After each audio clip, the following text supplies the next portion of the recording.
जैव विविधता क्या है? ठीक है, तीसरा चैप्टर स्टार्ट कर रहे हैं हम। कितने चैप्टर थे इसमें, 12 या 16?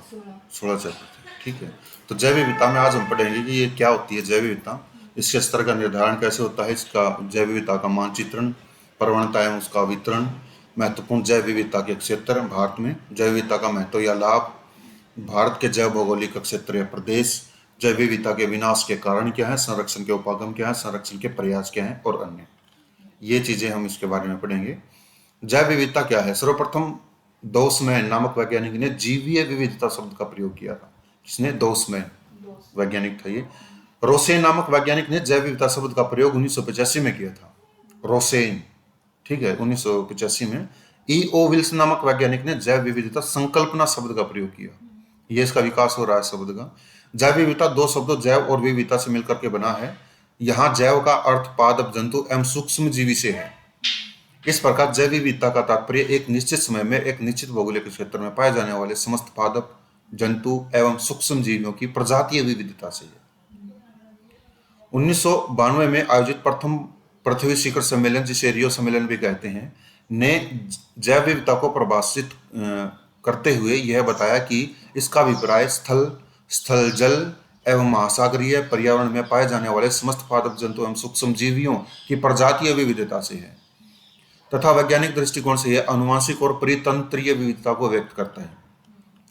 जैव विविधता के स्तर का निर्धारण कैसे करते हैं? जैव विविधता के स्तर का निर्धारण 4 आधारों पर किया जाता है। प्रजातीय विविधता, एक निश्चित समय में एक निश्चित भौगोलिक क्षेत्र में पाए जाने वाले पादप जंतु एवं सूक्ष्म जीवियों की प्रजातीय संख्या को प्रजातीय विविधता कहते हैं। प्राकृतिक पर्यावरण के वे क्षेत्र जहां प्रजातीय विविधता अधिक पाई जाती है उसे पारिस्थितिकी उष्ण स्थल कहते हैं, इकोलॉजिकल हॉटस्पॉट्स कहते हैं। ठीक है, जहां पर प्रजातीय विविधता अधिक पाई जाती है, ठीक है, इकोलॉजिकल हॉटस्पॉट्स बोलते हैं इनको। आनुवंशिक विविधता क्या होती है? किसी भी प्रजाति में पाया जाने वाला विविधता का गुण या भाग जो आनुवंशिक गुणों से आता है उसे आनुवंशिक विविधता कहते हैं। परितंत्रीय विविधता, यहाँ परितंत्रीय विविधता का अर्थ किसी भी पर्यावरण में आवास संबंधी विविधता से है। यदि किसी एक पर्यावरण के अंतर्गत आवास संबंधी विविधता अधिक है तो वहां जैव विविधता भी अधिक होगी। कालिक विविधता, इससे हम प्रजातियों के उद्भव और विलोपन की जानकारी मिलती है। इससे यह भी जानकारी मिलती है कि भूतकाल में हमें किस पर्यावरण में जैव विविधता का स्तर क्या मिला था, वर्तमान में कैसा और भविष्य में कैसा रहेगा, यह विविधता होती है। जैव विविधता का मापन मानचित्रण कैसे होता है? प्रजाति एकरूपता, प्रजाति प्रचुरता। प्रजाति एकरूपता, एक निश्चित समय में एक निश्चित भौगोलिक क्षेत्र में कुल प्रजातियों की संख्या कितनी है। एक प्रजाति के अधीन जीवों की जो संख्या है वह कितनी समरूप है, यह प्रजाति एकरूपता में पढ़ा जाता है। प्रजाति प्रचुरता क्या होती है? किसी भौगोलिक प्रदेश में प्रजाति प्रचुरता का निर्धारण 3 आधारों पर किया जाता है। इस विधि का विकास पॉल विलियमसन, डिक्वेन राइट और क्रिस हम्फ्रीज वैज्ञानिक द्वारा किया गया। इस मापन, जैव विविधता का मापन मतलब इसका मापन, इसके मापन की विधि के विकास के लिए वर्ल्ड मैप नामक सॉफ्टवेयर के आधार पर 3 विधियों का विकास किया गया है। वर्ल्ड मैप नामक सॉफ्टवेयर के आधार पर, ठीक है, 3 विधियां। कौन सी? अल्फा विविधता, ये मैंने कभी बताया भी था आपको जब आप मेरे से कोई डाउट पूछ रहे थे, ठीक है, कि अल्फा बीटा गामा ऐसे विविधता होती हैं। हम भौगोलिक क्षेत्र भी बना करके दिखाया था। इसमें हाथी है, संख्या 1 है, इसमें हाथी है, इसमें संख्या 3 है, प्रजातीय विविधता एक ही काउंट होगी उसमें, ठीक है। अल्फा विविधता एक पारिस्थितिकी तंत्र के अंदर प्रजातियों की विविधता को दर्शाता है कि एक ही पारिस्थितिकी तंत्र है, इसमें कितने टाइप की प्रजाति हैं, कितने टाइप की स्पीसीज हैं। हिरन है, भालू है, हाथी है, शेर है, बाघ है, ठीक है, तो ये अलग अलग प्रजाति होगी, ठीक है। अब इसमें देखो अल्फा विविधता क्या है। इसके द्वारा किसी एक पर्यावरण में कुल प्रजातियों की संख्या कितनी है, एक पर्यावरण में कुल प्रजातियों की संख्या कितनी है उसकी जानकारी मिलती है। ये जो ट्रीज हैं ये भी काउंट हो गए ना, कितने, या फिर सिर्फ जैसे जंतु जंतु प्रजातियों की विविधता, जैसे अगर जैव विविधता की बात करें तो पेड़ पौधे भी काउंट होंगे, ठीक है। जंतु विविधता में जंतु जंतु, पशु पशु काउंट होंगे। मानव रहते हैं तो मानव भी काउंट होंगे कि मानव प्रजाति ये है। तो अभी इसमें 3, हाँ, इसमें देखो मैं तीनों बताऊंगा। अभी तो हम क्या करें, इसके द्वारा किसी एक पर्यावरण में कुल प्रजातियों की संख्या कितनी है उसकी जानकारी मिलती है। हम अपने ही एरिया को मान करके चलते हैं, कितने प्रजातियों की संख्या मिलेगी। मानव है, कुत्ते, बिल्ली, पक्षी, पेड़ पौधे, भैंस, गायें, ठीक है, और भी घोड़े, ऊंट, बकरी, सुअर, ठीक है, सारे ये प्रजातियों की होगी। मतलब ये अल्फा विविधता होगी कि एक क्षेत्र के अंदर कितनी प्रजातियां हैं। अल्फा विविधता दो पर्यावरणों के मध्य प्रजाति संख्या की तुलना में प्रयोग की जाती है। दो पर्यावरणों के मध्य, मतलब एक तो पर्यावरण जैसे अभी मैंने काउंट करवा दिया, एक हम दूसरा पर्यावरण ले लेते हैं, मतलब इस एरिया से बाहर बाहर का ले लेते हैं, उस रोड से इस साइड का, लेकिन इस गांव से उस साइड की जो बाउंड्री होगी एक वो एरिया ले लिया। उसमें कितनी विविधता पाएगी? मानव भी मिलेंगे, लेकिन कितने मिलेंगे? बहुत कम। मतलब हम कह सकते हैं कि इसमें जो स्पीसीज है वो ज्यादा है, उसमें कम। ये विविधता करके। बीटा विविधता क्या होती है? बीटा विविधता को क्षेत्रीय विविधता भी कहा जाता है। यह विभिन्न आवासों में प्रजातियों की संरचना में अंतर को मापता है। बीटा विविधता इसके द्वारा किसी एक पर्यावरण में पाए जाने वाले प्रजातियों के संरचनात्मक गुणों एवं उनमें होने वाले परिवर्तनों की जानकारी मिलती है। संरचनात्मक गुणों में और परिवर्तनों में। यदि एक सीधी रेखा में एक पर्यावरण से दूसरे पर्यावरण की ओर जाया जाए, प्रजातियों की संख्या में परिवर्तन को भी बताती है। सीधी रेखा से इस पर्यावरण से उस पर्यावरण में चले गए तो विविधता कितनी होगी? बहुत कम या ज्यादा। वहां से इस साइड आ रहे हैं तो ज्यादा। ठीक है। गामा विविधता क्या होती है? अल्फा और बीटा विविधता का योग है। साथ ही एक ही पर्यावरण के विभिन्न जीव एक दूसरे से किस प्रकार अंतर संबंधित होते हैं उसकी भी जानकारी मिलती है। ये गामा विविधता होती है। जैव विविधता की प्रवणता एवं उसका वितरण। प्रवणता क्या होती है? ढलान, कि कम होता कैसे जाता है। ठीक है। देखो इसमें ऊंचाई के साथ यहाँ पेड़ पौधे ज्यादा हैं, ये पर्वतीय पर्यावरण है। कि पर्वत के नीचे, ठीक है, नीचे का जो तलहटी का क्षेत्र होता है पर्वत का, उसमें पेड़ पौधे ज्यादा होते हैं। जैसे जैसे ऊपर चले जाते हैं विविधता में कमी आती चली जाती है, पेड़ पौधे कम हो गए और फिर ऊपर चले गए और ज्यादा ऊपर चले जाएंगे तो टुंड्रा, मोस, लीचन, ठीक है, और काफी ज्यादा जमा हुआ क्षेत्र आएगा जो परमानेंटली जमा हुआ, परमाफ्रॉस्ट जिसको बोलते हैं। ठीक है, वहां बिल्कुल भी कम होगा। अब इसमें देखो क्या गहराई के साथ साथ, ये तो ऊंचाई के साथ था, ये गहराई के साथ साथ क्या है? ये एक झील है मान के चलो, ठीक है, या समुद्र मान करके चलो इसको। ये सी लेवल हो गया। प्रकाशित मंडल है, प्रकाशित मंडल हो गया, और अप्रकाशित मंडल हो गया, सागरों का बैंथोस हो गया। ये नीचे की तरफ जैव विविधता कम होती चली जाएगी। यहाँ पर जैव विविधता ज्यादा होगी। प्रकाशित मंडल है, सूर्य के प्रकाश के कारण फोटोसिंथेसिस क्रिया करके फाइटोप्लैंक्टन्स भी मिलेंगे और जीव भी मिलेंगे। ठीक है। अब इसमें देखो ये बता रखा है लैटिट्यूड के अकॉर्डिंग। 0 डिग्री लैटिट्यूड पे ये जो विविधता है ये इतनी होगी। ठीक है। जैसे जैसे हम ऊपर के लैटिट्यूड की ओर चले जाते हैं जैव विविधता कम होती चली जाती है। ठीक है, ये बता रखा है। सामान्य रूप से विषुवत रेखा से ध्रुवों की ओर पर्वतीय क्षेत्रों में ऊंचाई बढ़ने के साथ और महासागरीय पर्यावरण में गहराई बढ़ने के साथ जैव विविधता में कमी आती है, जिसे जैव विविधता प्रवणता भी कहते हैं। समझ गए? इस प्रकार यह स्पष्ट है कि पृथ्वी पर जैव विविधता का वितरण सर्वत्र एक समान नहीं है, क्योंकि जैव विविधता का वितरण और विकास निम्न भू जल वायविक दशाओं से प्रभावित है। कौन से सूर्य प्रकाश की पहुंच कितनी है? ठीक है। पौधों द्वारा सूर्य प्रकाश को भोजन में बदलने की क्षमता कितनी है? वर्षा की मात्रा में वितरण कितना है? वायुमंडलीय आर्द्रता कितनी है? मृदा की गुणवत्ता कैसी है? भूमिगत जल का स्तर कैसा? उच्चावचीय दशाएं कैसी हैं? महाद्वीपीय प्रवाह कैसा है? जीवों का उद विकास एवं वितरण कैसा? हिमानीकरण की क्रियाएं, ठीक है, ग्लेशिएशन की। उपरोक्त सभी भू जलवायविक और भौगोलिक कारकों के आधार पर पृथ्वी को 4 जैव विविधता वाले क्षेत्रों में बांटा गया। कौन कौन से हैं अत्यधिक जैव विविधता वाले क्षेत्र? कौन कौन से होंगे? उष्णकटिबंधीय वर्षावन, प्रवाल भित्ति पारिस्थितिकी तंत्र, ज्वारनदमुख पारिस्थितिकी तंत्र, आर्द्र भूमि पारिस्थितिकी तंत्र और मैंग्रोव पारिस्थितिकी तंत्र। इनमें अत्यधिक जैव विविधता पाई जाती है। ठीक है। अधिक जैव विविधता वाले क्षेत्र, पश्चिमी यूरोपीय जलवायु क्षेत्र, मानसून जलवायु प्रदेश, संसार की घास भूमि। अधिक है, अत्यधिक नहीं है, अधिक है इनमें। कम जैव विविधता वाले क्षेत्र उपध्रुवीय प्रदेश। उपध्रुवीय का मतलब हम क्या कर रहे हैं? हम लैटिट्यूडली जा रहे हैं, टेम्परेट रीजन बताया जा रहा है, उनमें कम होगी। मरुस्थलीय क्षेत्र में कम होगी।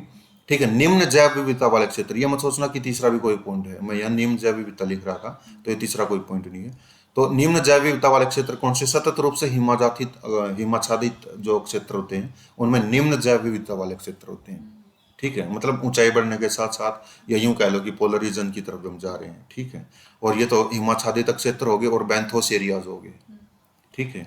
नोट क्या है? अन्य वनों की तुलना में अगर सदाबहार वन जल जाएं तो इनका विकास विलंब से होता है, जिसके 2 कारण है। अन्य वनों की तुलना में अगर सदाबहार वन, ठीक है, जल जाए तो विकास कम गति से होगा। कैसे? प्रत्येक दिन होने वाली मूसलाधार वर्षा के कारण मृदा के पोषक तत्वों का निक्षालित हो जाना। ठीक है। पोषक तत्व बह जाएंगे। निक्षालित हो जाना का मतलब ये है कि वो क्या है, पानी के साथ साथ नीचे चले जाएंगे, ये होता है निक्षालित। ठीक है। कैपिलरी एक्शंस जिसको हम बोलते हैं, कैपिलरी एक्शंस तो नीचे से ऊपर होगा। इवेपोरेशन रेट जब ज्यादा होगी बारिश कम होगी, निक्षालित का मतलब होता है ऊपर से नीचे की तरफ चले जाना, पानी के अंदर चले, जमीन के अंदर चले जाएंगे वो। उच्च तापमान पर विकसित होने वाले सूक्ष्म जीवी मृदा के ह्यूमस को समाप्त कर देते हैं। इसके बावजूद पृथ्वी के विषुवतीय प्रदेशों में सर्वाधिक जैव विविधता पाई जाती है, जिसके निम्न कारण है। पृथ्वी के शीतोष्ण कटिबंधों की तुलना में विषुवत रेखीय प्रदेश हिमानीकरण की प्रक्रिया से लगभग अप्रभावित रहे हैं, जिसके कारण जीवों के उद् विकास के लिए लंबा समय मिला है। शीतोष्ण अक्षांशों की तुलना में विषुवतीय प्रदेश में मौसमी परिवर्तन भी कम है, और जिसके कारण निकेत विशिष्टीकरण को प्रोत्साहन मिलता है। निकेत विशिष्टीकरण, निकेत क्या होता है ये बताओ, पढ़ा है कि नहीं पढ़ा कुछ?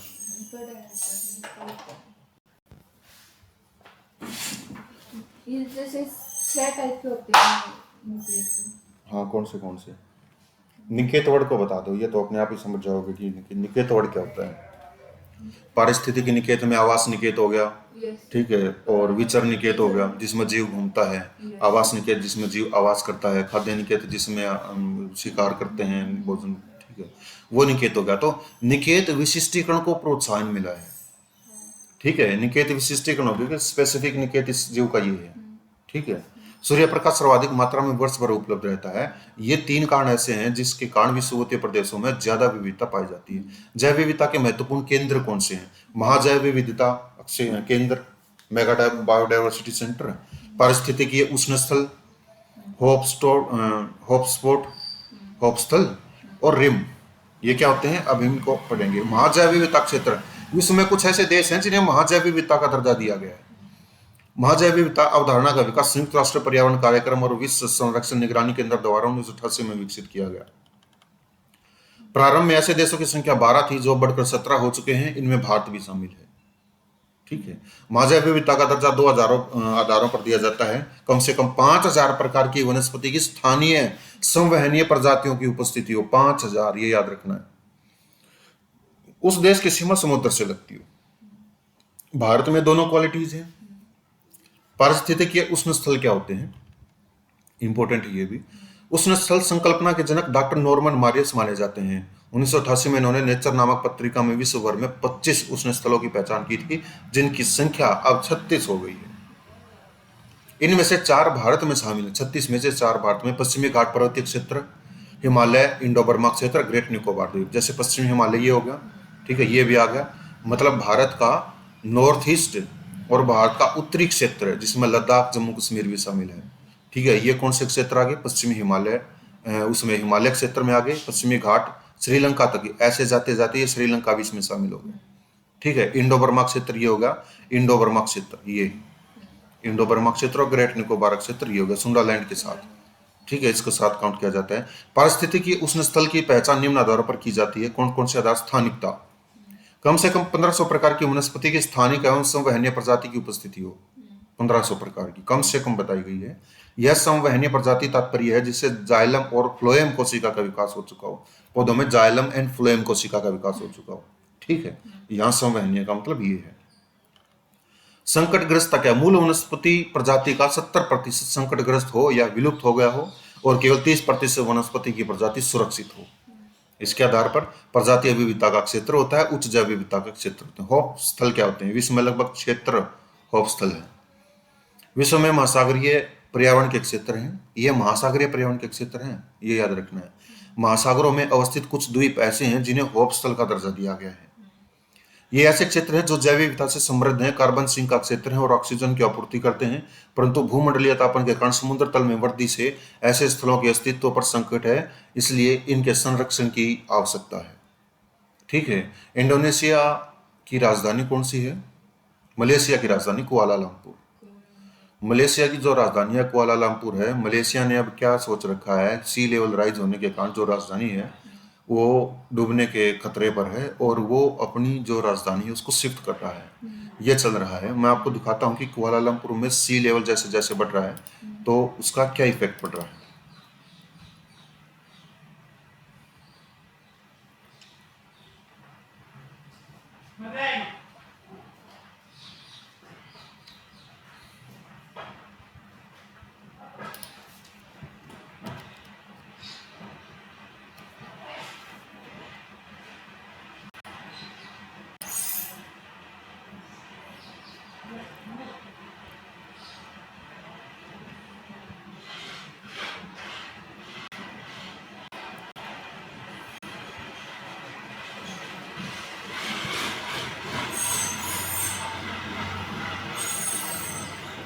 ये सी लेवल राइजिंग है जो बढ़ रहा है, देखो यहाँ तक आ गया, ये घर है जब बने हुए हैं। और सी लेवल राइजिंग के कारण क्या हो रहा है कि धीरे धीरे सी लेवल राइजिंग हो रहा है और जो पानी है वो इसके अंदर जा रहा है। ठीक है, this is Malaysia, you can C level rising. ठीक है,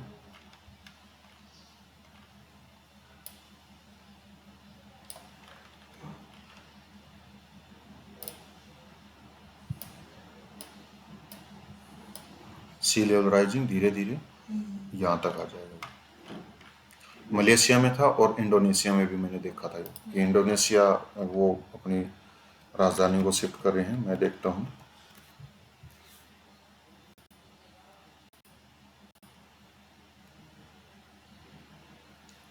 इंडोनेशिया में लगभग बहुत से द्वीप हैं, मलेशिया में था वो। ठीक है, यहाँ का सी लेवल राइजिंग हो रहा है।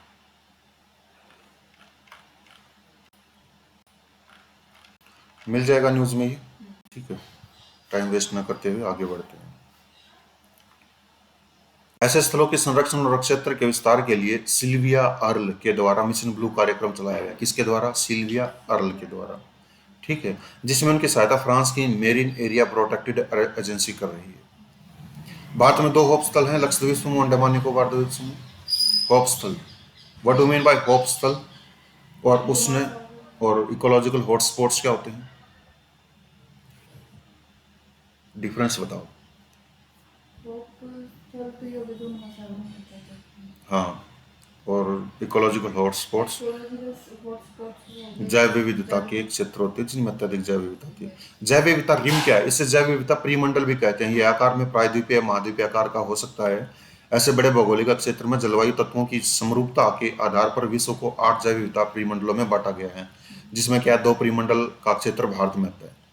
8 परिमंडल है, मतलब क्या है? रिम क्षेत्र इकोलॉजिकली रिम 8 हैं, 2 भारत में आते हैं। नैरेटिक रिम 8 के 8 हैं। ठीक है, हम देखेंगे। नैरेटिक रिम होगा उत्तरी America plus Greenland, neritic rim बोला गया इसको। ठीक है, पैलियोटिक रिम भारत, हिमालय, हिमालय क्षेत्र भारत, ये पैलियोटिक रिम होगा। एफ्रोट्रॉपिकल रिम दक्षिणी अफ्रीका, देखो एफ्रो से पता चल रहा है कि अफ्रीका है। एफ्रोट्रॉपिकल रिम दक्षिण अफ्रीका में ही है। ऑस्ट्रेलियंस रिम ऑस्ट्रेलिया में। Indomalayan rim Bharat, Indo Malaysia, India Malaysia. Ocean rim होगा, एंटार्क्टिक रिम होगा, नियोट्रॉपिकल रिम होगा दक्षिण अफ्रीका प्लस मध्य अमेरिका। ठीक है, जैव विविधता का लाभ या महत्व क्या है? पर्यावरणीय पारिस्थितिकी लाभ मौसम और जलवायु का परिमार्जन शुद्धिकरण नियमन करते हैं। भू जैव रसायन का चक्कर का क्रियान्वयन, जल और का शुद्धिकरण, किसका? जल और वायु का शुद्धिकरण। प्रदूषण नियंत्रण, सुरक्षात्मक महत्व, इसका क्या है? सुरक्षात्मक महत्व, जैव संसाधन जैसे वनस्पति हमें प्राकृतिक आपदाओं से सुरक्षा पहुंचाती है। ये हमने लास्ट क्लास में बड़े अच्छे से लिया था। आर्थिक महत्व क्या था? खाद्य पदार्थ की प्राप्ति, ईंधन और चारा की प्राप्ति, कच्चे माल की प्राप्ति, औषधि और जड़ी बूटी की प्राप्ति। ठीक है, ये वही आ गया। वैज्ञानिक महत्व, जैव विविधता से हमें जीवन की उत्पत्ति और विकास प्रक्रिया की जानकारी मिलती है। जीवों का परितंत्र के क्रियान्वयन में क्या योगदान है उसकी जानकारी मिलती है। सांस्कृतिक महत्व, लाभ क्या? प्राकृतिक पर्यटन, प्राकृतिक सुंदरता का क्षेत्र, पर्यावरणीय शिक्षा, आध्यात्मिक और नैतिक उत्थान, वही पॉइंट बार बार आ रहे हैं। राजनीतिक महत्व क्या है इनका? लाभ क्या है? किसी भी देश के जैव रसायन उसका अन्य देशों के साथ संबंधों के निर्धारण में सहायक होता है, अर्थात जैव विविधता अंतर्राष्ट्रीय संबंधों के निर्धारण में महत्वपूर्ण है। जैव विविधता अंतर्राष्ट्रीय संबंधों के निर्धारण में महत्वपूर्ण कैसे है? जैसे भारत में जो टाइगर की प्रजाति थी कम हो रही थी, तो इंडिया ने क्या किया? अफ्रीका चले गए, नामीबिया से, नाइजर से क्या लेकर के आए? टाइगर्स। ठीक है, वो लेकर के आए थे, पैंथर्स, टाइगर्स लेकर के आए। तो वहाँ पर जैव विविधता ज़्यादा थी। तो जैव विविधता अगर किसी देश में ज़्यादा होती है तो इंटरनेशनल रिलेशंस को डिफाइन करने में हेल्पफुल होते हैं वो। इस हाँ, बहुत से हैं उनकी डेथ हो गई क्योंकि पर्यावरण उनको सूट नहीं कर रहा है। ठीक है, ग्रुप में रहते हैं वो। इस संदर्भ में जैव पायरेसी, जैव चोरी का व्यापक महत्व है। जैव पायरेसी, जैव चोरी का मतलब ऐसे देखो, यदि किसी देश के द्वारा किसी अन्य देश के जैविक संसाधनों का गैर कानूनी तरीके से प्रयोग में लाया जाता है या पेटेंट करा लिया जाता है तो उसे जैव पायरेसी कहते हैं। समझ गए? इस प्रकार बायोटेक्नोलॉजी के क्षेत्र में हुई क्रांति ने जैव विविधता के राजनीतिक और वैज्ञानिक महत्व को अधिक बढ़ा दिया गया। इस प्रकार राजनीतिक और वैज्ञानिक महत्व को अधिक बढ़ा दिया है, क्योंकि इस तकनीकी के द्वारा एक ही पदार्थ से कई प्रकार के उत्पाद बनाए जा सकते हैं। जैसे हाथी के दांत का प्रयोग हो गया, ठीक है, कछुआ है, ठीक है, कछुए भी मतलब उनकी तस्करी लगा लो, स्मगलिंग लगा लो, कुछ भी लगा लो, क्योंकि दवाइयाँ बनाने में यूज होते हैं। टाइगर्स की हड्डियाँ हो गई, पीस करके दवाइयों में बना लेते हैं, मोस्टली चाइनीज एरियाज में। भारत के जैव भौगोलिक क्षेत्र, स्थानीय जलवायु तत्वों की विभिन्नता और वनस्पति और प्राणी जात की विविधता के आधार पर भारत को 10 जैव भौगोलिक क्षेत्रों में बांटा गया है। ट्रांस हिमालय, हिमालय मरुस्थलीय क्षेत्र, पश्चिमी घाट पर्वतीय क्षेत्र, दक्कन प्रायद्वीपीय पठार, अर्ध शुष्क जैव भौगोलिक क्षेत्र, गंगा मैदान की मैंने नीचे दिखा भी रखे हैं, पूर्वोत्तर जैव भौगोलिक क्षेत्र, तटीय मैदान, द्वीपीय जैव भौगोलिक क्षेत्र, ये रहे, ठीक है। अभी छठा सामूहिक विलोपन चल रहा है, ये याद रखना है। जैव विविधता का विनाश और उसके कारण। जैव विविधता विलोपन का तात्पर्य प्राकृतिक या मानव जनित कारणों से जीव का पर्यावरण से विलुप्त हो जाना, इसे बोलते हैं जैव विविधता का विनाश या उसका विलोपन। आयुसीएन के अनुसार यदि कोई जीव लगातार 50 वर्षों तक दिखाई ना दे तो उसे विलुप्त मान लिया जाएगा। क्या? ये है इंपॉर्टेंट याद करने के पॉइंट। आयुसीएन के अनुसार यदि कोई जीव लगातार 50 वर्षों तक दिखाई ना दे तो उसे विलुप्त मान लिया जाएगा। प्राकृतिक प्रक्रियाएं कभी कभी सामूहिक विलोपन का कारण बनती है, अन्यथा प्राकृतिक प्रक्रियाएं धीरे धीरे घटित होती हैं, जिसके कारण विलुप्त जीवों के स्थान पर नए जीवों के आने के लिए पर्याप्त समय मिल जाता है, परंतु मानवीय प्रक्रियाएं उग्र गति से घटित हो रही हैं, जिसके कारण विलुप्त जीवों के स्थान पर नए जीवों के आने के लिए पर्याप्त समय नहीं मिल पाता है, जो जैव विविधता के वर्तमान का विनाश का मूल कारण है। वर्तमान विलोपन को छठा सामूहिक विलोपन कहते हैं, जो मूलतः मानव जनित है। अन्य 5 सामूहिक विलोपन के समय निम्नलिखित हैं। आर्डोविशियन सिल्यूरियन पीरियड में एक विलोपन इसमें हो गया। लेट डेवोनियन में सेकेंड विलोपन। पर्मियन ट्रियासिक पीरियड में ज्वालामुखी विस्फोट से विलोपन हो गया। ट्रियासिक जुरासिक पीरियड में ज्वालामुखी विस्फोट से। क्रिस्टेशियन पैलियोसिन में ज्वालामुखी विस्फोट से या मेटेओरोटिक टकराव से डायनासोर्स खत्म हो गए, ठीक है। अभी कौन सा विलोपन चल रहा है? छठा सामूहिक विलोपन चल रहा है, ठीक है। 5 ये बता दिए पहले वाले। जैव विविधता के विलोपन के प्राकृतिक कारण क्या है? काजीरंगा डूब गया था और कई राइनो मारे गए थे। डूब गया था एक बार, देखते हैं हम क्या आएगा इसमें। उष्णकटिबंधीय चक्रवात, सुनामी, बाढ़ और सूखा, वनाग्नि, ज्वालामुखी विस्फोट की घटनाएं, धरातल से उल्काओं का टकराव, ठीक है। ये विलोपन या प्राकृतिक कारण है। बाढ़ वगैरह आ गई, काजीरंगा डूब गया, कई राइनो मारे गए। मानवजनित कारण क्या है? मानव द्वारा स्थल पर किए जाने वाले कार्य जो जैव विविधता के विनाश का कारण बनते हैं, वो मानव जनित कारण होते हैं। निर्वनीकरण, वनों का कटाव हो रहा है, पक्षी कहाँ जाएंगे, वनों में रहने वाले जीव जंतु कहाँ जाएंगे, ठीक है, उनका जो रहने का एरिया है वो कम हो रहा है। नगरीय विस्तार, निर्वनीकरण से नगरीय विस्तार हो रहा है तो निर्वनीकरण हो रहा है। औद्योगिक विस्तार है, कृषि क्षेत्र का विस्तार है, खनन कार्य, विकासीय परियोजनाएं हैं, जैसे अभी चल रहा है, कल हमने न्यूज़पेपर में पढ़ा था, ठीक है, ग्रेट निकोबार में, गलेथिया बे में, ठीक है, और उसका विरोध भी किया जा रहा है, ठीक है, एथनिक विरोध हुआ है उसका, ठीक है।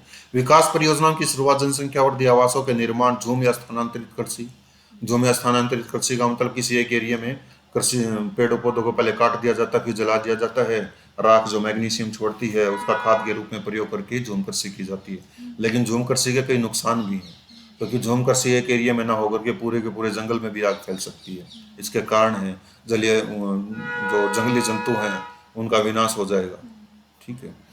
आवासों का विनाश एवं बिखराव, अवैध शिकार, असतत पर्यटन को बढ़ावा, विदेशज प्रजाति का प्रवेश, जैसे लैंटेना कैमार, कांग्रेस घास, मैंने दिखाया था आपको ये, ठीक है, विदेशी प्रजाति हैं, इन्वेजन एलियन स्पीसीज, ठीक है। गाजर घास, कैरेट ग्रास, पार्थेनियम घास और प्रोसिस्पस जुलिफेरा, यह मादा एनाफ्लीज की मलेरिया संक्रमण की क्षमता को बढ़ाता है, ठीक है। सेना स्पेक्टेलेबिस, हम इसको देखते हैं, प्रोसिपस जुलिफेरा क्या है, ठीक है, और इसको कैरेट ग्रास को देखते हैं।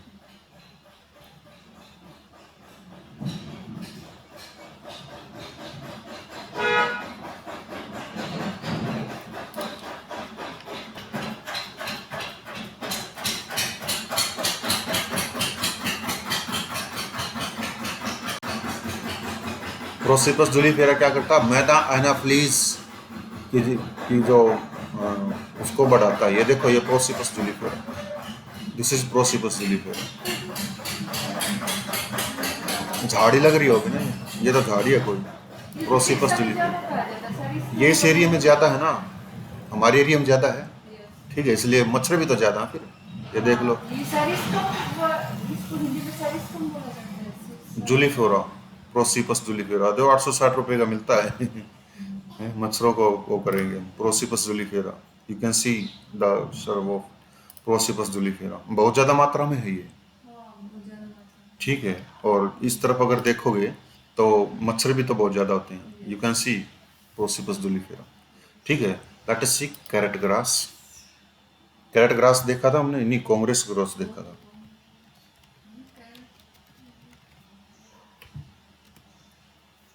ये भी बहुत ज़्यादा मिलेगा, ये देखा था। ये कैरेट ग्रास देखा था, कांग्रेस ग्रास नहीं देखा था शायद। ठीक है,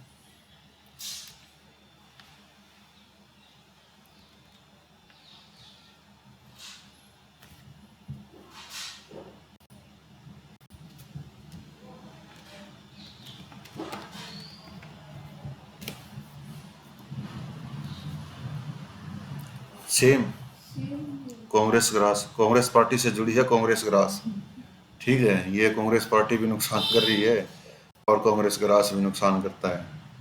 ठीक है, दिस इज कांग्रेस ग्रास। ये और वेदर बहुत ये ज्यादा है। जो खुला एरिया होता है ना, जैसे स्कूलों में मतलब मैदान का यूज नहीं किया जा रहा है, ऑटोमेटिक उगाती है ये।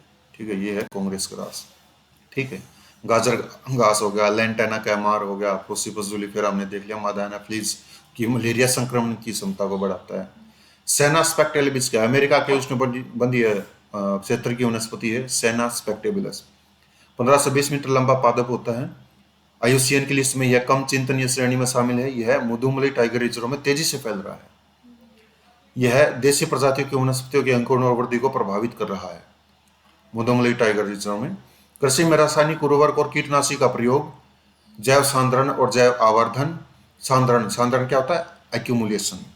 ठीक है, सेना स्पेक्टिबल्स के ये बताए जा रहे हैं कि जैव सांद्रण, एक्यूमुलेशन सांद्रण, इकट्ठा होना, कलेक्ट होना। ठीक है, कृषि में रासायनिक उर्वरक और कीटनाशी का प्रयोग, जैव सांद्रण और जैव आवर्धन। ठीक है, बायो एक्यूमुलेशन बोलते हैं इसको। घास के मैदान, हरे घास उत्पादक कीट, मेंढक, सांप, बाज, मोर। ठीक है, जैव सांद्रण होगा। जैव सांद्रण का मतलब क्या है, कृषि में रासायनिक और कीटनाशी का प्रयोग कर दिया। कीटनाशी का प्रयोग करके क्या होगा इसमें, वो कीटनाशी एक्यूमुलेट हो गया। एक्यूमुलेट होने के बाद उसको कोई भी मान लो कीट खा गया, कीट खा गया उसको। कीट खाने के बाद उस कीट को सांप खा गया, तो सांप में कीटनाशी चला गया, उस कीट ने जो खाया वो बायो एक्यूमुलेशन उसमें हो गया। सांप का खाया हुआ फिर बाज में चला गया, मोर में आ गया। अभी जो बहुत सारे गिद्ध मर रहे थे। ठीक है, बायो एक्यूमुलेशन के कारण मर रहे थे, वो मैं बताऊंगा कैसे होता है। एक डाइक्लोफिनेक नाम की टैबलेट होती है जो पशुओं को दी जाती थी पेन किलर के रूप में। जब पशु मर जाते थे तो वो बायो एक्यूमुलेशन, उसमें जो जहर बनता था उस पशु के शरीर को फिर वो गिद्ध खा लेते थे, और गिद्ध भी धीरे धीरे खत्म हो रहे थे बायो एक्यूमुलेशन के कारण। खाद्य श्रृंखला में विषाक्त पदार्थ का प्रवेश करना जैव सांद्रण है। पेस्टिसाइड का, इंसेक्टिसाइड्स का प्रयोग चला जाना, प्रवेश करना। यह रसायनों के अंतर्ग्रहण, संग्रहण और निष्कासन का परिणाम है, अर्थात इसमें अंतर्ग्रहण और संग्रहण की दर निष्कासन की दर से अधिक होती है। ये क्या होता है बायो एक्यूमुलेशन, में बताऊं इसको, ये पानी में घुलनशील नहीं होता, ये वसा में घुलनशील होता है। पानी में घुलनशील होता तो इसको जो पशु पक्षी वो बाहर निकाल देते अपने शरीर से। ठीक है, लेकिन वो तो उसमें वसा में घुलनशील है, तो वो उसके वसा में घुलनशील रह जाता है, जहर धीरे धीरे खत्म करता हूँ। रसायनों के अंतर्ग्रहण, संग्रहण, निष्कासन का दर परिणाम है, अर्थात इसमें अंतर्ग्रहण संग्रहण की दर निष्कासन की दर से अधिक है। मतलब निष्कासन बहुत कम मात्रा में होता है, और जो इसका संग्रहण होता है, वो अंतर्ग्रहण होता है, वो काफी ज्यादा मात्रा में होता है। ऐसे विषाक्त पदार्थ खाद्य श्रृंखला में श्वसन, भोजन एवं त्वचीय संपर्क से प्रवेश करता है। श्वसन से, भोजन से, त्वचीय संपर्क से। इसे पीपीपी, पार्ट पर मिलियन में मापा जाता है। जब इस प्रकार के विषाक्त पदार्थ खाद्य श्रृंखला में प्रवेश करते हैं तो उसकी मात्रा पोषण स्तर बढ़ने के साथ बढ़ती है, और सर्वोच्च पोषण स्तर के जीवों में विषाक्तन की मात्रा अधिक होती है, जिसे आवर्धन कहते हैं। मतलब कीट में कम है, कीट को खा गया कौन, सांप। मेंढक खा गया, मेंढक में ज्यादा मात्रा होगी उसकी। ठीक है, मेंढक मेंढक का शरीर बड़ा है तो शरीर में ज्यादा फैल गया। मेंढक को सांप खा गया, उसका शरीर थोड़ा सा बड़ा हो गया, उसमें ज्यादा बढ़ गया है। सांप को फिर खा गया बाज, उसमें ज्यादा और एक्यूमुलेट हो गया। फिर बाज को फिर मोर खा गया, बाज खा गया, तो सांप को तो उसमें क्या हो गया, उसमें और ज्यादा बढ़ गया। मतलब जैसे जैसे खाद्य श्रृंखला के ऊपर बढ़ते चले जाते हैं, ये जो एक्यूमुलेशन है, बायो एक्यूमुलेशन, इसकी संख्या जो है पेस्टिसाइड्स की, विषाक्त पदार्थ की, बढ़ती चली जाती है। ठीक है, और जिसे हम क्या बोलते हैं, आवर्धन बोलते हैं। जैव आवर्धन के लिए प्रदूषकों में निम्न गुणों का होना अनिवार्य है। कौन कौन से गुण? प्रदूषकों का दीर्घजीवी होना। प्रदूषक कौन से प्रदूषक? पेस्टिसाइड्स दीर्घजीवी हो जाएंगे। प्रदूषकों का गतिशील होना, जैविक रूप से सक्रिय होना, जल में घुलनशील होना, वसा में घुलनशील होना। नोट: भारत में गिद्ध के विलोपन का यह जैव सांद्रण, जैव आवर्धन प्रमुख कारण है। क्यों? पशुओं, इसके मुख्य कारण क्या है? पशुओं के इलाज में दर्द निवारक के रूप में प्रयोग किया जाने वाला डाइक्लोफिनेक पशु के शरीर में विषाक्तन उत्पन्न करता था। वही विषयुक्त मांस गिद्ध खाता था, जिसके कारण गिद्धों की मृत्यु होती थी। अब सरकार ने इसको डाइक्लोफिनेक को बैन कर रखा है। ठीक है, हम जो सिर दर्द की टैबलेट खाते हैं ना, उस पर देखना कौन सी होती है, डाइक्लोफिनेक। ठीक है, डाइक्लोफिनेक होती है वो, जो हम सिर दर्द की टैबलेट खाते हैं, पेन किलर। मानव द्वारा जल में किए जाने वाले कार्य जो जैव विविधता की विलोपन का कारण बनते हैं, वो कौन कौन से कार्य हैं, देखते हैं। सुपोषण। सुपोषण क्या होता है? हमने देख लिया अच्छे से कि बाहर से नाइट्रोजन या फास्फोरस पोषक तत्व बाहर से आते हैं, जल में प्रवेश करते हैं, सुपोषण हो जाता है, जल का विनाश हो जाता है। अपतटीय खनन, कोरल खनन। ठीक है, अवसादीकरण, अवैज्ञानिक मत्स्यन, तेल का रिसाव, जलाशय का ताप या प्रदूषण, जलाशय का प्रदूषण। तेल का रिसाव होने से आसपास जितने भी एरिया में तेल का वो होगा, तो जो जीव जंतु हैं, जलीय जीव जंतु, वो मर जाएंगे। महासागर का अम्लीकरण, एसिडिफिकेशन। ठीक है, मानव द्वारा वायुमंडल में किए जाने वाले कार्य जो जैव विविधता का कारण बनते हैं। ओजोन विघटन, भूमंडलीय तापन, अम्लीय वर्षा NO2+SO2। अम्लीय वर्षा, जैसा कि मैंने आपको दिखाया था कि ये पूछा गया है, निम्नलिखित में से किसके कारण अम्लीय वर्षा होती है? कौन से उसमें पूछा गया? 2020 में, 2020 प्री में पूछा गया, 100th क्वेश्चन, मुझे याद है। ठीक है, ओजोन विघटन। जैव विविधता संरक्षण के उपागम क्या है? रॉयल बंगाल टाइगर सुंदरबन में पाया जाता है। स्थानिक संरक्षण होगा, बाह्य स्थानिक संरक्षण होगा, सांस्कृतिक संरक्षण उपागम होगा। जैव विविधता के संरक्षण के उपाय। स्थानिक संरक्षण का मतलब जैसे कि नेशनल पार्क घोषित कर दिया, टाइगर रिजर्व घोषित कर दिया। बाह्य स्थानीय संरक्षण का मतलब ये है कि मान लो अगर एक एरिया में कोई जीव जीवित नहीं रह पा रहा है, तो उसको कहीं पर ले जाकर के, जैसे प्रजनन केंद्र में, गिद्ध प्रजनन केंद्र कहाँ पर है? पंचकुला या कैरून। ठीक है, और मोर प्रजनन केंद्र। कहने का मतलब ये है, ये जो प्रजनन केंद्र होते हैं ना, ये प्रजनन केंद्र क्या होते हैं? बाह्य स्थानीय संरक्षण के प्रयास होते हैं। ठीक है, स्थानिक संरक्षण देखो क्या है? जब किसी पादप एवं जंतु समुदाय को उसके प्राकृतिक आवास में संरक्षित करने का प्रयास किया जाता है, तो उसे स्थानिक संरक्षण कहते हैं। जैसे राष्ट्रीय उद्यान घोषित कर दिया, वन्य जीव अभ्यारण्य, जैव मंडल, आरक्षित क्षेत्र, संरक्षण आगार, सामुदायिक आगार, पवित्र उपवन, समुद्री संरक्षित क्षेत्र। ठीक है, कंजर्वेशन रिजर्व, संरक्षण आगार होता है। बाह्य स्थानीय संरक्षण क्या? जब किसी पादप और जंतु समुदाय को उसके प्राकृतिक आवास से बाहर संरक्षित किया जाता है, तो उसे बाह्य स्थानीय संरक्षण कहते हैं। जैसे पादप विज्ञान उद्यान, जंतु विज्ञान उद्यान, जीन बैंक, बीज बैंक, क्रायोप्राइजर्वेशन, एक्वेरियम, हैचरी। ठीक है, मतलब एक स्थान मतलब दूसरे स्थान पे ले जाकर के संरक्षण करना। सांस्कृतिक संरक्षण केंद्र, इस प्रकार के संरक्षण को 1975 में किन्शासा घोषणा पत्र के द्वारा मान्यता दी गई। किन्शासा घोषणा पत्र, इसके तहत वनवासी और जनजातियों के आधारों को मान्यता देते हुए वन्य जीव के संरक्षण में उसकी भूमिका को स्वीकार किया गया था। जैसे राजस्थान के बिश्नोई संप्रदाय के लोग खेजड़े वृक्ष को पवित्र मानते हैं और युवाओं की टाइगर फोर्स बनाते हैं। ठीक है, टाइगर की सुरक्षा करने के लिए टाइगर फोर्स बनाते हैं। ठीक है, आंध्र प्रदेश की चेंचू जनजाति नागार्जुन सागर श्रीशैलम में टाइगर रिजर्व में शाकाहारी जीवों को संरक्षण देते हैं। गुजरात की मलधारी जनजाति गिर वन क्षेत्र में शेर संरक्षण से जुड़ी है। अरुणाचल प्रदेश की बुगुन जनजाति बुगुन पक्षी के संरक्षण में सहायक है। अरुणाचल की निशी जनजाति पक्के टाइगर रिजर्व में हॉर्नबिल पक्षी संरक्षण से जुड़ी है। ठीक है, यह स्थानिक संरक्षण हो गया। स्थानिक संरक्षण क्या होता है? राष्ट्रीय उद्यान, हमने पढ़ा ना अभी, राष्ट्रीय उद्यान की घोषणा केंद्र या राज्य सरकारों द्वारा की जाती है। केंद्र या राज्य कोई भी कर सकता है। इसे वन्य जीव सुरक्षा अधिनियम 1972 के तहत मान्यता दी जाती है। राष्ट्रीय उद्यान के क्षेत्र में किसी भी प्रकार के जीव भार के संग्रहण की अनुमति नहीं है। मतलब न लकड़ी ले जा सकते हो आप, कुछ भी नहीं ले जा सकते।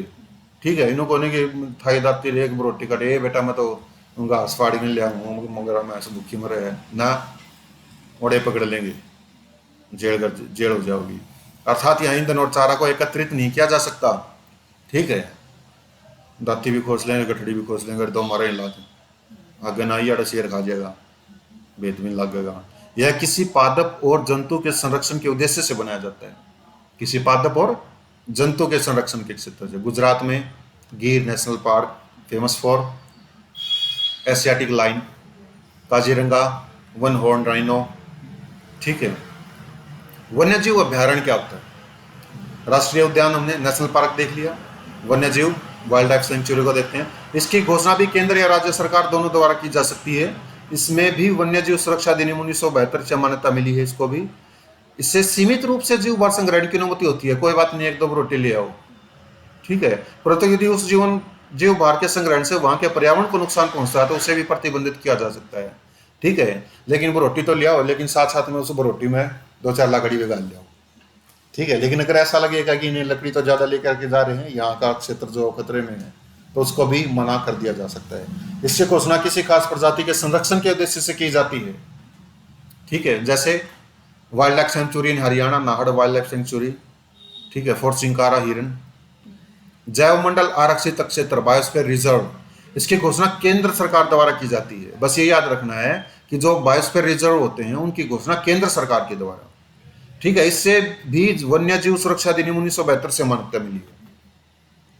इस क्षेत्र में समस्त जैविक और अजैविक घटकों का संरक्षण किया जाता है। इसका मतलब ये है कि किसी क्षेत्र में मान लो पहाड़ी है, तो पहाड़ी को काट करके मतलब पत्थर बना करके बिल्डिंग मटेरियल्स के रूप में यूज नहीं कर सकते आप, क्योंकि अजैविक घटक हो, और अजैविक घटक को भी बायोस्फीयर रिजर्व में सुरक्षा प्रदान की जाती है। ठीक है, साथ ही इसमें परंपराओं और संस्कृतियों का भी संरक्षण होता है, अर्थात इसमें विकासीय कार्य भी संगत है। इनकी संख्या 18 है बायोस्फीयर रिजर्व की। देखो इसमें क्या दे रखा साइड में, सलीम अली नेशनल पार्क जम्मू कश्मीर में है, लेकिन सलीम अली पक्षी अभ्यारण्य गोवा में है। सलीम अली पक्षी विज्ञान केंद्र कोयम्बटूर में है। सलीम अली पक्षी विशेषज्ञ थे। ठीक है, इसलिए उनके नाम पर ये रखा गया है। और ये क्या हो गया, ये नेशनल पार्क, इसकी घोषणा के लिए भारतीय वन्य जीव बोर्ड, और यदि कोई जलीय क्षेत्र राष्ट्रीय उद्यान के रूप में घोषित किया जाता है तो इसके लिए जलीय जीव संरक्षण बोर्ड की अनुमति आवश्यक है। मतलब अनुमति लेनी पड़ेगी इसको घोषित करने से पहले। ऐसे नहीं आया कि मन आ गया तो मैं अपने खेत में 4-5 सफेद के पौधे लगा दूंगा और मैं कर दूंगा, अभी नेशनल पार्क है ये मेरा। ठीक है, नेशनल पार्क की अनुमति लेनी पड़ेगी भारतीय वन्य जीव बोर्ड से। अगर वो मान लो जमीन पर है, समुद्री क्षेत्र में नहीं है, स्थल पर है। ठीक है, और अगर जलीय जीव है उसको अगर नेशनल पार्क या राष्ट्रीय उद्यान घोषित करना है तो उसकी जलीय जीव संरक्षण बोर्ड से। और इनकी संख्या कितनी है, लगभग 106 बढ़ती चली जा रही है। इनकी संख्या लगभग 557 की वाइल्ड लाइफ सेंचुरी की बढ़ती चली जा रही है। सिमिलीपाल भारत का 107वां नेशनल पार्क है तथा उड़ीसा का दूसरा नेशनल पार्क है। मध्य प्रदेश में सबसे ज्यादा 9 टाइगर रिजर्व हैं। भारत का 58वां माधव टाइगर रिजर्व एमपी में है, ये 58वां हो गया। जैव मंडल आरक्षित क्षेत्र की संकल्पना और उसका विकास क्या है? इसकी संकल्पना 1971 में यूनेस्को के मानव और जीवमंडल कार्यक्रम के तहत विकसित है। एक जैव मंडल आरक्षित क्षेत्र स्थलीय, स्थल जलीय, संक्रमण और महासागरीय पारिस्थितिक क्षेत्र तंत्र के क्षेत्र हो सकते हैं, जिसकी सीमा के अंतर्गत समस्त जैविक और अजैविक पर्यावरणीय घटकों को संरक्षण प्रदान किया जाता है। यूनेस्को के द्वारा एक जैव मंडल आरक्षित प्रदेश के 3 प्रमुख उद्देश्य घोषित किए गए। क्या क्या? संरक्षणात्मक उद्देश्य, विकासात्मक उद्देश्य, संगठनात्मक उद्देश्य। यह बायोस्फीयर रिजर्व जोन है तो इसके उद्देश्य क्या? संरक्षणात्मक होगी। किस किस का संरक्षण होगा? प्रजातीय विविधता का संरक्षण होगा, आनुवंशिक विविधता का संरक्षण होगा, जैव संसाधनों का संरक्षण होगा। विकासात्मक उद्देश्य क्या होगा? इसका मानवीय पर्यावरणीय विकास के मध्य संतुलन होगा, संधारणीय विकास का संतुलन होगा। संगठनात्मक उद्देश्य क्या है? जैव मंडल आरक्षित क्षेत्र का वैश्विक नेटवर्क तैयार करना, संरक्षण के लिए संगठनों की स्थापना करना, संरक्षण के लिए शोध कार्य, संगठनों के मध्य ज्ञान, सूचना, परंपराओं का आदान प्रदान करना। उपरोक्त उद्देश्यों की प्राप्ति के लिए यूनेस्को द्वारा एक जैव मंडल आरक्षित प्रदेश को 3 जोन में बांटा गया है। इसके बारे में कई बार सुप्रीम कोर्ट में भी याचिकाएं हुई है कि इतना एरिया क्यों दे। देखो, मेन एरिया ये हो गया कोर जोन, ये जो लाइन लगा रखी है ये कोर जोन हो गया, नेशनल पार्क हो गया, निगरानी कार्य होगा केवल इसमें नेशनल पार्क में, और कुछ नहीं, एज इट इज रहेगा। इसके थोड़े से बाहर का जो एरिया होगा बफर जोन हो गया, नेशनल पार्क के चारों तरफ का एरिया, ये पारिस्थितिकी पर्यटन के लिए ओपन होगा, पारिस्थितिकी शिक्षा के लिए, प्रबंधन के लिए, शोध कार्य के लिए ओपन होगा। और ये बाहर का जो बफर जोन है, परंपरागत भूमि उपयोग होगा, लोग भूमि उपयोग कर सकते हैं परंपरागत जैसे चले आ रहे वैसे। परंपरागत कृषि होगी, आवास हो सकता है, लोग बच सकते हैं, जैव का एकत्रण हो सकता है, परंपराओं की एवं संस्कृति का संरक्षण हो सकता है इस एरिया में। ठीक है, जो बायोस्फीयर रिजर्व जोन होता है उसका एक तो मैन क्षेत्र कोर एरिया होगा, फिर बफर जोन होगा, फिर बाहरी जोन होगा। ठीक है, बफर जोन में ये एक्टिविटी नहीं होंगी। ठीक है, बफर जोन में ये वाली एक्टिविटी होंगी। भारत सरकार द्वारा अपनी स्थलीय और जलीय सीमा के अंतर्गत जैविक और अजैविक घटकों के संरक्षण के उद्देश्य से वन्य जीव सुरक्षा अधिनियम 1972 के तहत 18 जैव मंडल आरक्षित क्षेत्र घोषित किए हैं, जिनमें से 12 को यूनेस्को के मानव और जीव मंडल कार्यक्रम के तहत सूचीबद्ध कर लिया गया है। जैव मंडल आरक्षित क्षेत्र कौन कौन से हैं बायोस्फीयर रिजर्व में? ये जो रेड टिक है ना, ये यूनेस्को में शामिल है, जो रेड टिक कर रखे हैं, जो टिक कर रखे हैं। कौन से देखो, नीलगिरी केरल कर्नाटक तमिलनाडु क्षेत्र में ट्राई जंक्शन पर है ये केरल। ठीक है, कर्नाटक और तमिलनाडु के ट्राई जंक्शन क्षेत्र पर नीलगिरी बायोस्फीयर रिजर्व है। ठीक है, और ये यूनेस्को में शामिल है। नंदा देवी उत्तराखंड में यूनेस्को में शामिल है। नोकरेक मेघालय यूनेस्को में शामिल है। मानस असम में शामिल नहीं है। सुंदरबन पश्चिम बंगाल में यूनेस्को में शामिल है। मन्नार की खाड़ी तमिलनाडु यूनेस्को में शामिल। ग्रेट निकोबार यूनेस्को में शामिल है। सिमिलीपाल ओडिशा यूनेस्को में शामिल है। ठीक है, डिब्रू साइखोवा असम में है, शामिल नहीं है। डिहांग दिबांग अरुणाचल प्रदेश में शामिल नहीं है। पंचमढ़ी मध्य प्रदेश में शामिल है। कंचनजंगा सिक्किम में शामिल है। कच्छ कारण गुजरात शामिल नहीं है। अगस्तमलाई केरल तमिलनाडु पे है, शामिल है। शीत मरुस्थल हिमाचल में है, शामिल नहीं है। शेषाचलम की पहाड़ी आंध्र प्रदेश में शामिल नहीं है। अचनकमार मध्य प्रदेश छत्तीसगढ़ में शामिल है। पन्ना नेशनल पार्क मध्य प्रदेश में है, शामिल है। ठीक है, एनी क्वेश्चन? इनको हम कल डिस्कस करेंगे। ठीक है।